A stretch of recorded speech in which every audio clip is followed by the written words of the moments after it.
Hello everyone and welcome. I'm Sam from OnTableTop and I'm joined once again by the guys from TT Combat, Lewis and Jason. Hey Sam. How are you guys doing? I haven't seen you in all of a few minutes. Yes, in all of a few seconds in between filming. Don't spoil the illusion for the kids back home. Yeah. So now for this one, we wanted to dive into all the different factions who are fighting it out in the streets of Venice. I'm really looking forward to finding out a bit more about each of them. So which faction do you want to start with? Well, we've got 2 player starter set. We'll start with some of those, shall we? Should we start with the guild? Yeah, go for it. Yeah, I like the guild. Yeah. We'll start with the guild. Yeah. Excellent. Well, as you can see, there's plenty for us to get through. This is actually a small selection of the models that we've got. Excellent. Yeah. So let's start with the guild. What can you tell us about the guild? Well, the guild, they're kind of like the mafia, but a bit worse.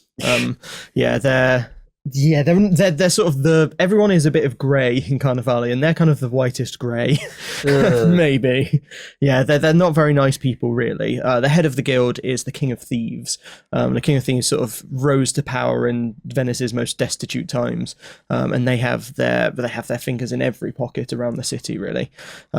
And they're led by these thieves who charge this extortionate rate to all the business owners in Venice. And if you pay it, then it's all fine. And if you don't pay it, then the guild are going to have words with you. They'll protect you, but at a cost, really. Yeah. And if you don't pay the cost, then you'll be the ones out on the streets fighting for whatever the King of Thieves wants you to be doing at the time. Yeah.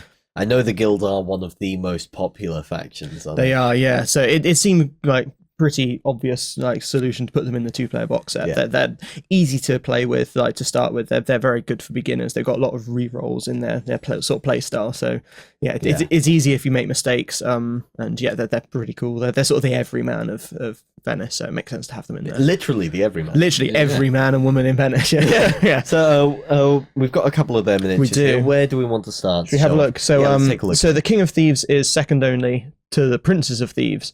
There's a Prince of Thieves for each Sestiere in Venice, and they're this shadowy organization. No one knows who each of the princes are. They just take a name from their Sestiere themselves. So you got Prince Duro, and there's all sorts of them.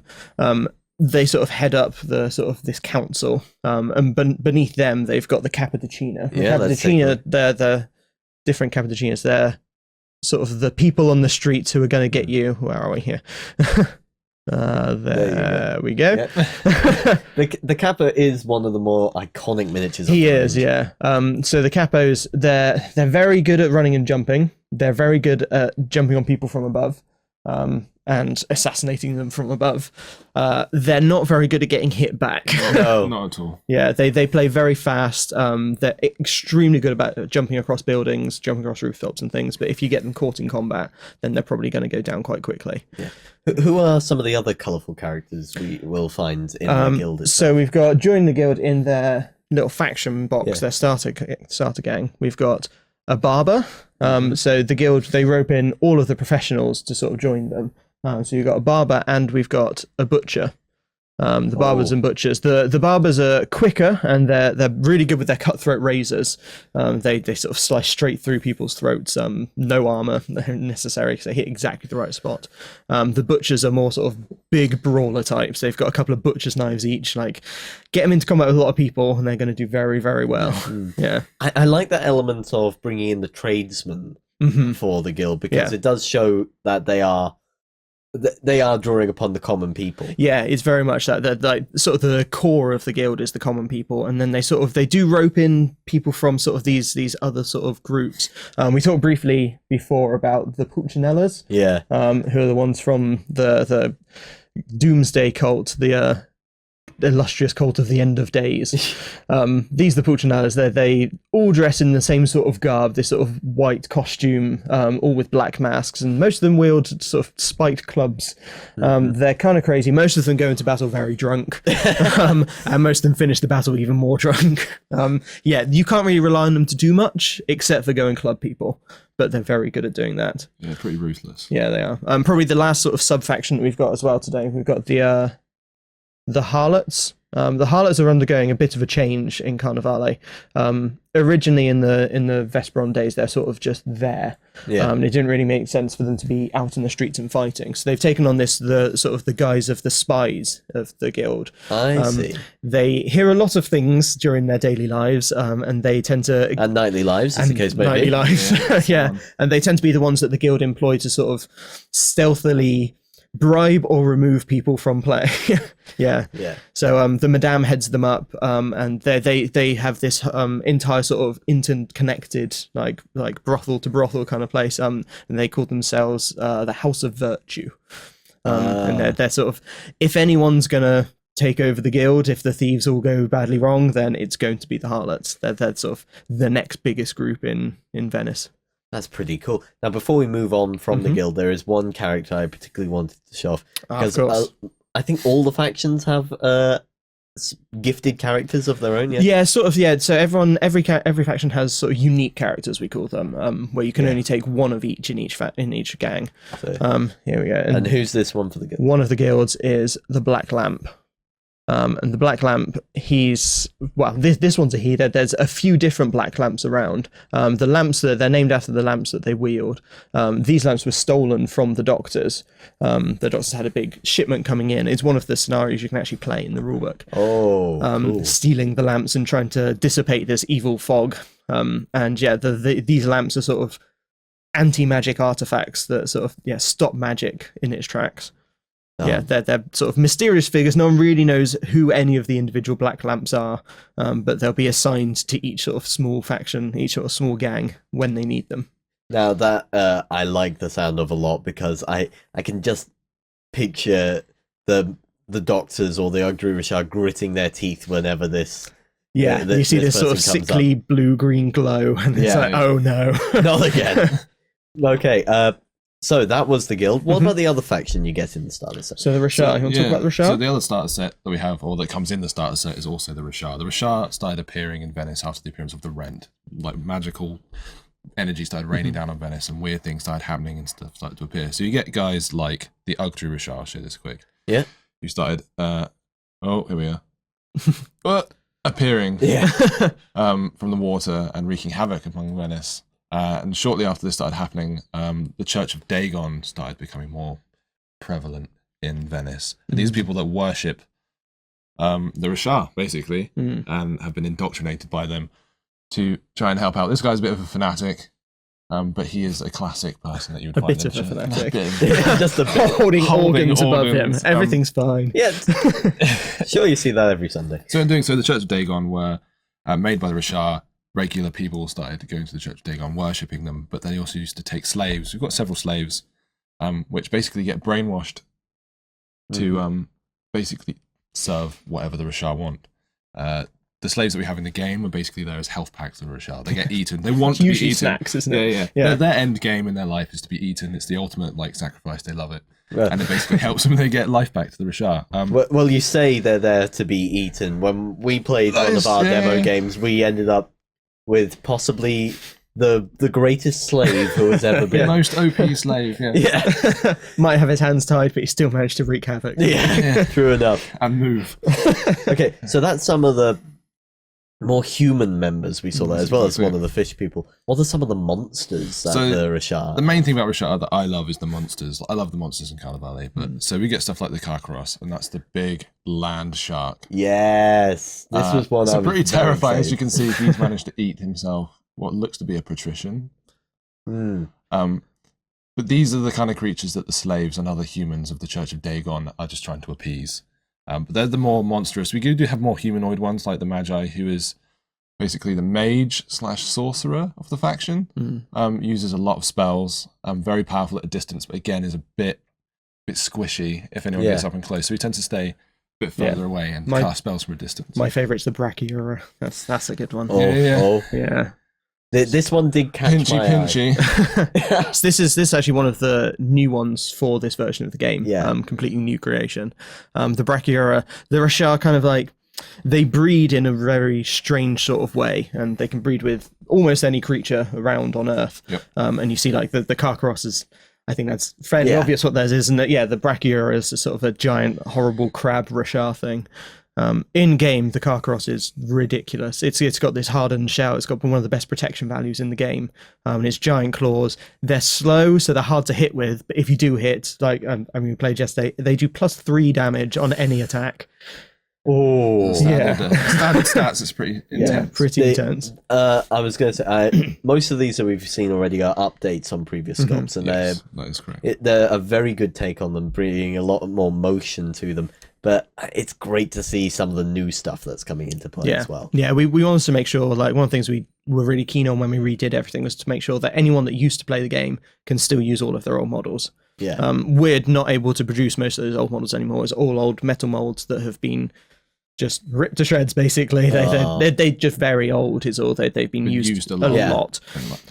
So yeah, we wanted to make sure that all of the old characters are able to be brought forwards as well. So that was sort of the main drive, and then there's a few things that we've been putting in here and there. Well, speaking of the old characters, shall we see the Patricians next? Yeah, the sure. other old factions? Patricians are one of my favourites, and your favourites. Yeah, I love the Patricians. Yeah. So the Patricians, they're kind of, we said before, they're kind of psychopaths. Yeah.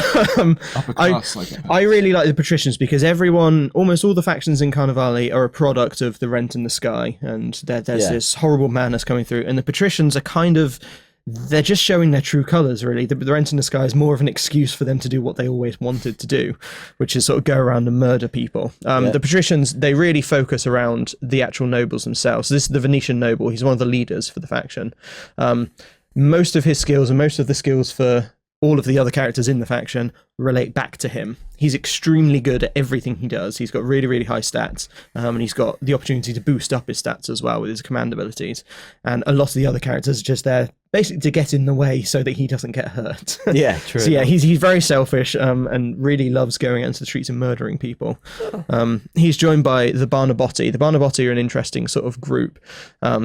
They're nobles who have lost pretty much all of their money in the recent years. Before the Rent in the Sky opened and Venice became this new hub of trade, it wasn't doing very well at all. It had this huge aristocratic sort of base, but not many of them had anything like really any real wealth.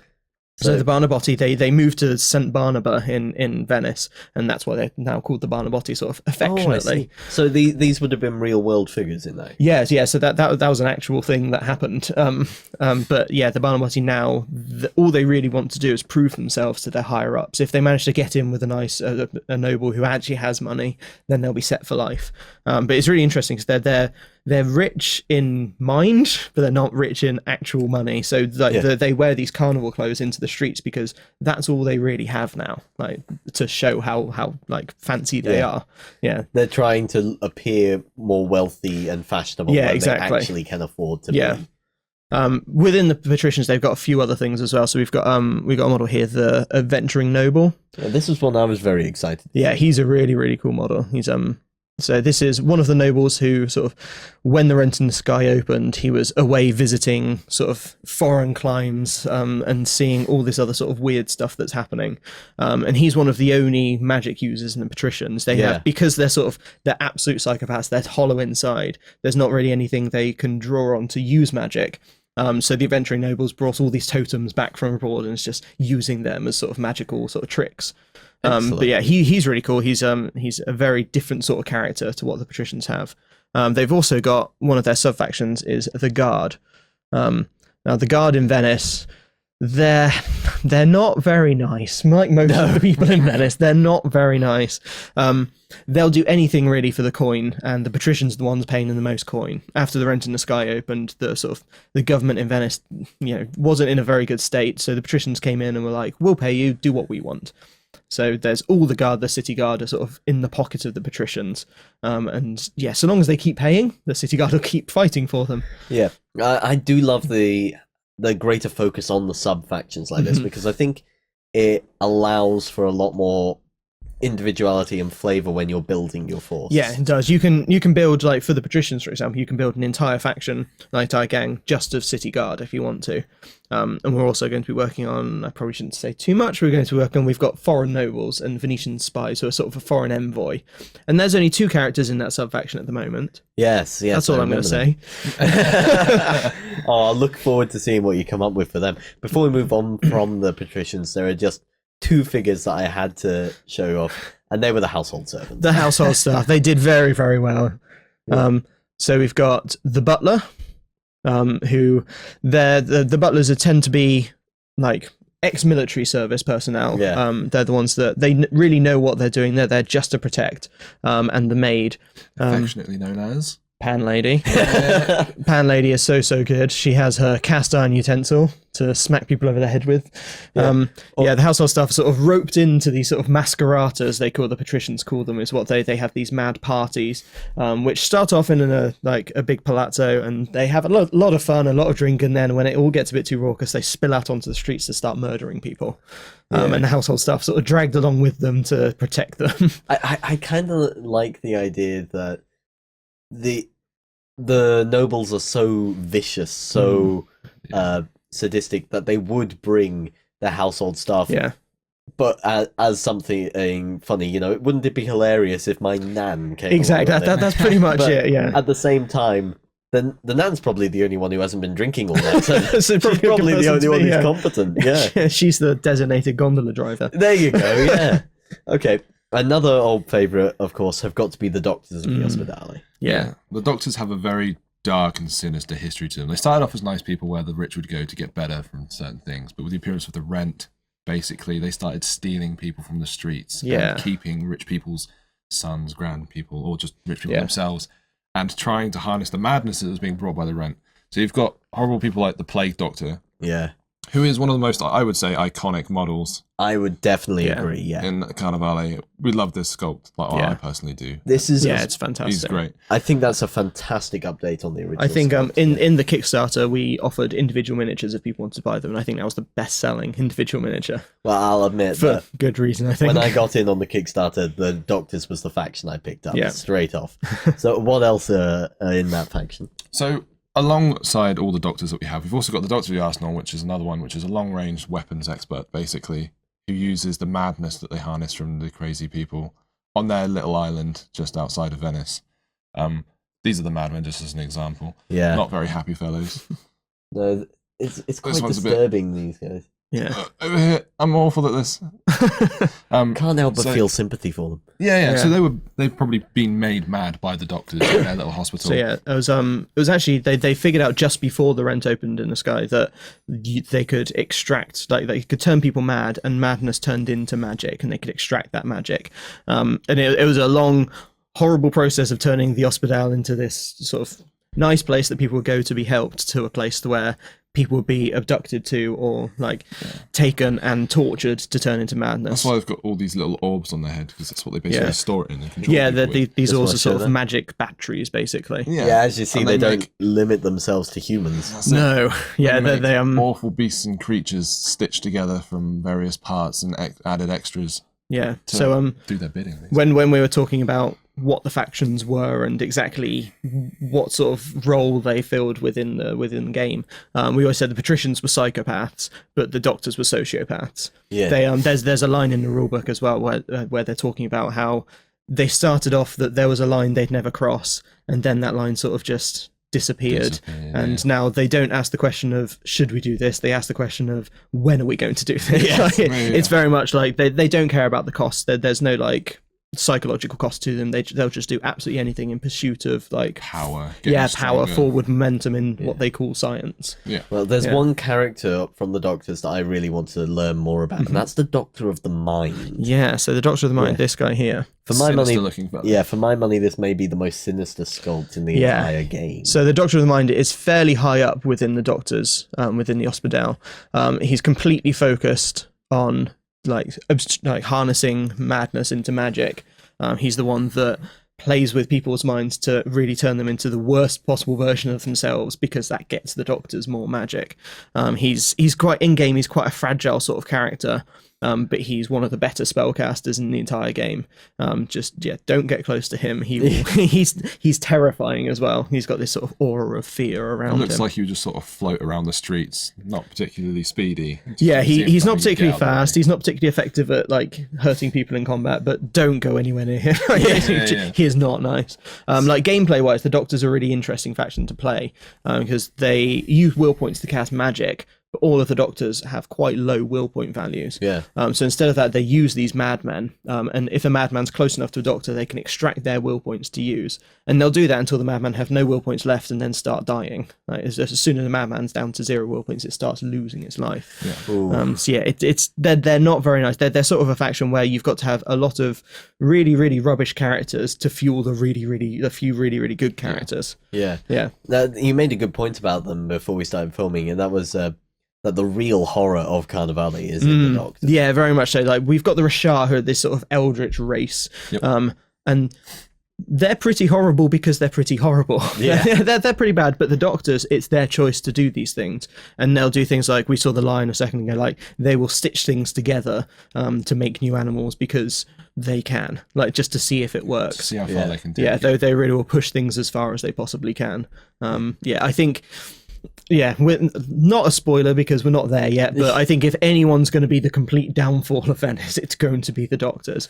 Yeah. But, like, interesting enough, on the surface, they're actually quite nice people. Like, they'll go into Venice and, like, everyone thinks they're pretty good, usually. Anyone that fights them at night knows the opposite. Yeah. But in the daytime, they set up clinics throughout Venice to sort of heal people. And, like, 9 out of 10 people, they'll be like, yeah, we'll fix you up and send you off. And I'm like, yeah, the Doctors are great. And that 1 in 10 person, they'll go, oh, they've got rent sickness. We have to take them back to the hospital, and you'll probably never see them again. Yeah, they're secretly scouting for them. Exactly, They're so creepy. Yeah, they're so horrible. Moving on from them, we have 2 of the newer factions. Mm-hmm. We have the Strigoi and the Papal Forces. The Vatican, the Vatican, yeah. Which one do you want to look up first? Do you want to do Strigoi? Yeah, You like Strigoi. Strigoi? Okay. So Strigoi are stereotypically vampires, essentially. Mm-hmm. So this is Dracula, the head of the Dracula Strigoi. himself. Dracula himself. As you can imagine, he's quite a powerful character. He will mess you up pretty bad if you get in close. He's probably one of the most powerful single characters in the game. Yeah. So what is Dracula doing in Venice? So we've got in the rulebook, there's every faction has quite a lot of pages specifically on them and their background. And a lot of the factions, like the Guild, talk about the Guild as a group and the Rashar as a group, but the story of the Strigoi is the story of Vlad Dracula. He's actually, in fact, the first gifted, and we'll talk about gifted in a bit when we go to the faction, but he is the very first gifted. His magic abilities come from the rent itself. It was a long time before the rent opened, but it's this other reality through the rent is where he gets his gifts. Some might say gift, some might say curse. That he's immortal, essentially. Essentially becoming the first vampire. Yeah, basically, he is the very first one. Creating his own army through sinister means. Basically. So we had a complete sort of change of background with the Strigoi in this edition. Yes. In the previous edition, they were very much just they're vampires. The end. But it didn't really gel with Carnevale's backstory so much. So we've sort of tried to make them a part of Venice and a part of Carnevale. Like I say, he gets his powers from the same place that a lot of other people get their powers. And one thing we wanted to really change was to see how Vlad saw his servants. And basically he sees them, that one of their faction symbols, their faction symbol is drawn, it's branded on skin, because all Vlad sees of his servants is cattle. So they've got this really interesting dynamic that the more a Strigoi feeds on a certain type of person, the more they turn into that sort of type of person. They gain their mannerisms and memories. Yeah, you got one to show off here? We've got one of the Strigoi there. So they can feed on, we've got a noble Strigoi who feeds on nobility, but we've also got the aquatic Strigoi who's been feeding on Rashar hybrids and has turned like more aquatic. They now live under the water. They've got this sort of horrible fish-like, like fish vampire look to them. That's really creepy. Yeah, so the more things they eat, the more they turn into them, and Vlad knows that, so he like turns more like Strigoi to his cause, and then says, "You're just going to eat this. I want to see what happens." Diets. yeah, very strict dietary requirements for everyone. But he just uses them to test out what eating too much of that does. And doesn't care about the results. He just wants to make sure that he can like become the most powerful person he can. His end goal within being in Venice is to find the gifted and drink the blood of the gifted, to try and gain their powers, to gain closer to the rent and become, essentially he wants to become a god. He's seen through the rent in the sky, he's seen what's on the other side, and he wants that. Like, he wants to be one of those. Fair enough. Now there's one other one that I wanted, because of course we saw Dracula and the noble vampire, but this is the other end of the spectrum. Yeah, the very other end. This is a Reaper. So the Reapers, these ones are forced to feed on the madmen from the Hospital, or any other mad people you can find, which is quite a lot in Venice. It's quite frantic. Yeah, they're not very nice. They go completely mental. And they end up needing chaining up in between battles when they're unleashed on the sort of general population. They're not very good. This is sort of the extreme of what happens when you just go, yeah, you eat the terrible people. Yeah, I don't think Vlad's going to be eating many madmen anytime soon. No, I doubt he'd stoop that low. Moving on from them, we have the Vatican Forces. Yeah, the Vatican. The Vatican are actually one of my favourites after the Patricians. Which one do you want to? Oh, let's have a look. We'll have the Inquisitor, the purple one at the back there. Yes. Yeah, this Here one. you are. So the Vatican itself is, as we know, in Rome, and that got destroyed when the Rent in the Sky opened. It's actually the new Pope's fault that all of this happened. You find out more in the story, but yeah, basically the new Pope decided that he didn't like one of the harbinger, they're called, or the herald, we call them. They're this person who appeared worldwide simultaneously to teach the sort of secrets of magic. The Vatican learned from the harbinger, and then the new Pope murdered him because he didn't want anyone else knowing any of the secrets of magic. So yeah, it's pretty much all their fault. So they relocated the Vatican to the south of France in Avignon, and they're sending people into Venice because they have magic and they don't want anyone else to have magic. Like the new Pope knows where magic comes from, but he's telling all his followers that it's God's will and God wants them to do this, and God gives these blessings. Yeah. In Avignon itself, all these blessings come across lovely and very beneficial to everyone as this sort of golden glowing light. But when they get to Venice under the Rent itself, it all sort of takes this weird turn. So we saw the Inquisitor a second ago. The Inquisitor, he's been sent to Venice to sort of extract information. He's very good at it in Avignon, but when he got to Venice, this sort of started bleeding from all sorts of parts of his body. So he's got this stigmata that sort of manifested. And they see it as this holy blessing, but it's not very nice. It's not a great thing to do. They hire a lot of people to help them from the Vatican Forces. This is a martyr who has decided to relinquish all of his worldly duties and carry this massive cross around. But these people completely believe in what the new Pope is selling. Well, of course, when the world's gone to hell. Exactly, yeah. So yeah, there's the Vatican are a weird force because they're this invading army into Venice, and Venice historically doesn't take well to that sort of thing. It doesn't take well to religion enforcing itself upon the city because there's, as you said earlier, there's so many people and so many different sorts of types of creed in Venice that, yeah, one person coming in saying, no, this is real. They don't take well to that. Now, there's one model in particular from the range that I really want to showcase. I think this is probably my favourite model in the entire range. Really? Yeah. This is the Golgotha. It's massive. So the Golgotha are summoned from this sort of holy magic, and in Avignon they take the form of these sort of golden winged angels, sort of brass statues come to life. There's a bit where they use them in a lot of services to sort of show these holy sort of images. And when the summoner priests came to Venice, I say their magic twisted and changed, and now that's what the Golgotha in Venice look like. They sort of come up from the streets themselves, and Venice isn't a nice place, so that's what it looks like, sort of magic made whole. But they're very tough, very hard to take down. They're made of stone. And they're made of stone. So they're going to hit hard. They're very tricky things to deal with. Now, there's one last group of people we have to talk about before, and that is the Gifted. We've mentioned them a couple of times. Who are the Gifted? The Gifted are basically people who, since the appearance of the Rent, have started being granted or showing signs of magical abilities, basically. They've got these almost superpowers, which have been developing over time. So you've got people like El Capitan, who's a very colourful character, who basically... his ability, I believe, in the fluff is he can command people, and they just tend to listen to what he's saying. So as long as he's saying it, people think it's a good idea, basically. He leads dangerous. He leads the Commedia dell'arte, who are this travelling troupe of performers. And there's 5 of them based on a traditional sort of Italian theatre. This is the faction box, right? Yeah, this is the faction box that they've got. This is Pantaleone. Pantaleone, yeah. I remember that. Might remember him quite well. They take on the characters that they're portraying, and as time goes on, they turn more into these characters. And if you know anything about sort of traditional sort of literature and playwrights in that sort of time, those characters aren't very nice people. No.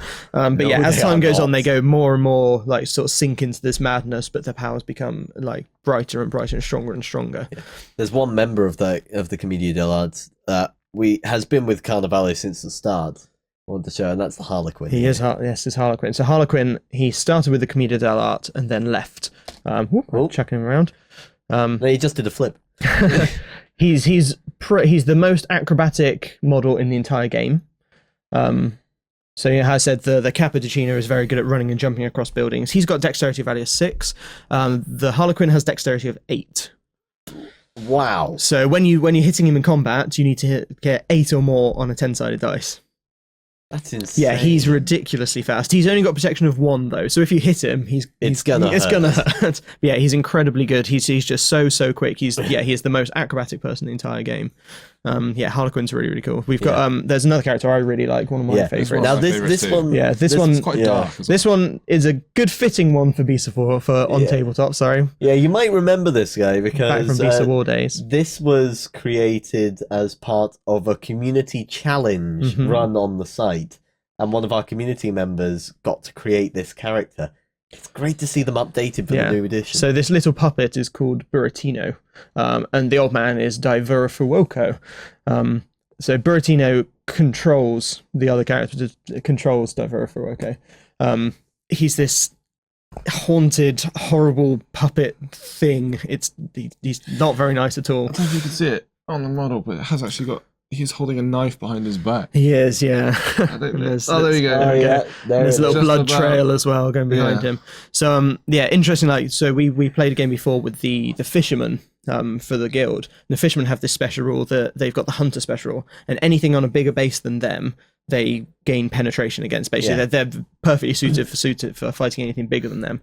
Buratino counts everything as bigger than him, and has that rule. So, wow. So yeah, he basically jumps on the back of anyone and just starts stabbing in the neck. Yeah, he's not a very nice character That's at all. really nasty. Yeah. I love it. Okay, one last figure. I don't think we can go without talking about this. It has to be shown because it's the biggest figure out I'm not there. sure it's even going to fit on the camera. Well, we'll see. We'll have a look. There so he this is this is Black So Specter. This may be my favourite model in the game. So big. Black Specter is, well, he's a ghost. The character in the middle is actually a possessed possessed patrician. Yeah. Black Specter is the Spectre itself, who goes around possessing things and basically using them until he's done with them and discarding the lifeless corpse. He was a person who was in Rome at the time of the Rent in the Sky, and when it opened, strange things happened, and this one person managed to be entirely obliterated, and then sort of slowly piece himself back together and go back to Venice to try and find his family. I mean, a little spoiler, it didn't go well for his family. He's now this malevolent spirit who haunts throughout Venice. The Gifted themselves, they can be used as a faction on their own, but they can also be dished out to any of the other gangs. They sort of, if you pay the right price, then you can take any of the characters in your gang. So anyone can have Black Spectre in their gang if they want to. He costs quite a lot of ducats, the sort of points currency, but he's definitely worth it. He can walk through walls, he can fly. When he touches people, they does some damage. Does a lot of damage. Now, I love the idea of taking a faction of Gifted. I've got to say that while just bringing them into a force helps. It means you have some flexibility there and can make up for shortcomings in your own force. Having an entire faction of them just sounds like so much fun. You can just wreak havoc. So you're not going to end up with many models in a faction of Gifted because they're all pretty much better than you. Anyone you're playing against, they're better. And you're going to have Dracula chasing you all over the table. You are, they're you're not going to have many, but the ones that you can take are extremely, extremely good. Yeah. Yeah. Well, I think that about wraps it up, unless you want to tell us a little about what might come in the future. I'm not sure how much I'm allowed to spoil after that. I've already done one of them. Am I allowed? It's all you, man. It's all me, isn't it? I'm not sure what I'm allowed to say. What can I talk about? Okay, so I'll talk about one of the Patricians characters, Sam, for you. Yeah. So I said the Patricians are getting a bit more weird. Yeah. So they're masqueratas of these parties that they have that I talked about. And At the moment, like they sort of go and revelry and drunkenness and everything, but some of the places they can go to, some of the masqueraders, they have little sort of curtained off areas, and some of the curtained off areas offer delights and delicacies that you wouldn't be able to find in any other place. Oh, that sounds ominous. So you get sort of smaller cults sort of emerging within these things, sort of magic worshipping cults or cannibalistic cults. Things that really sort of plumb the depths of depravity. One of the characters we're pushing, we're going to be like releasing at some point in the future, not anytime soon, but coming at some point. It's going to be a cannibal noble. He's called the Gourmand Noble because, of course. He likes killing people and then eating them. He's got a bit of he's got the thirst. It's called the thirst, but he's very good at sort of eating people.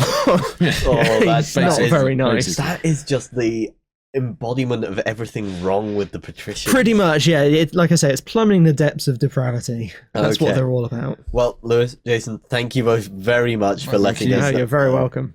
I absolutely love each of these factions. It is one of those games where I want everything. Yeah. But I can't wait to see what else we've got in store for them in the future.